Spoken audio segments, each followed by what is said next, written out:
Pastor matsotsi. Alongside the food is Kabhodhoro.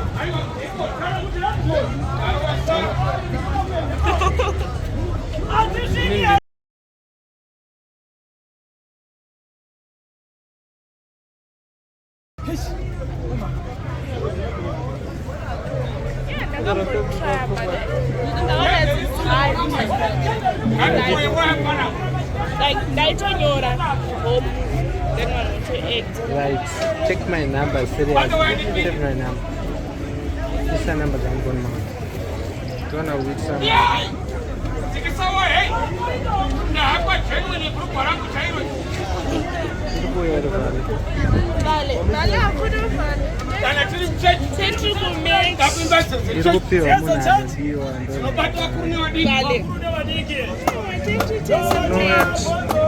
The language comes at 18.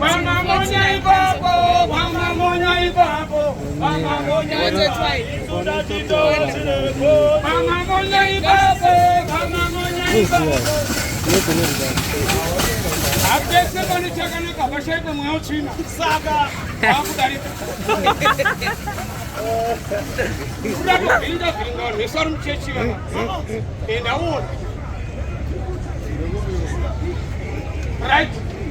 I got some music down. Tarira wood,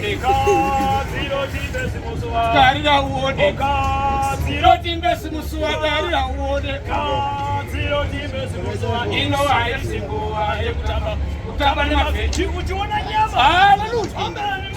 That hallelujah. I cannot send us a good thing when I'm sent as a boot. They couldn't get Solomon room. Hallelujah. Make a pipe.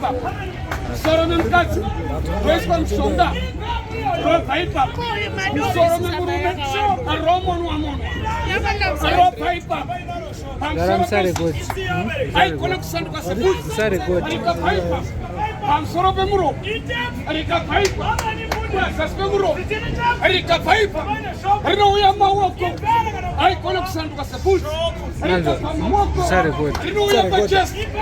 Erika Papa Just. Mana, I'm a big gun. Erika Papa Just. What did you say? Hallelujah. Sorry, good. No, Mike. Hallelujah. Erika Papa Just. Hallelujah. No, you want So we're not sick. I'm a big gun. That is when you're not talking to no town. No, but that's what I'm saying. No, but that's what I'm saying. Hallelujah. Erika Papa Just. Hallelujah. Hallelujah. Erika Paipa. Erika Paipa. Hallelujah. Hallelujah. Round up. Ana rasika ipa soko. Muesari pano. Ando sabudi chocho. Chocho.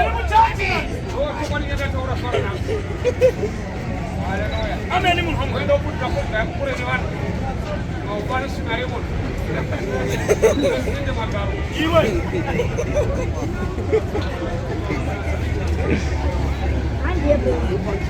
Let's make it as a short. That's not casual. Kabhodhoro. Prubas. Prubas. Ngoya pango ngori turu. Assassin. Yes,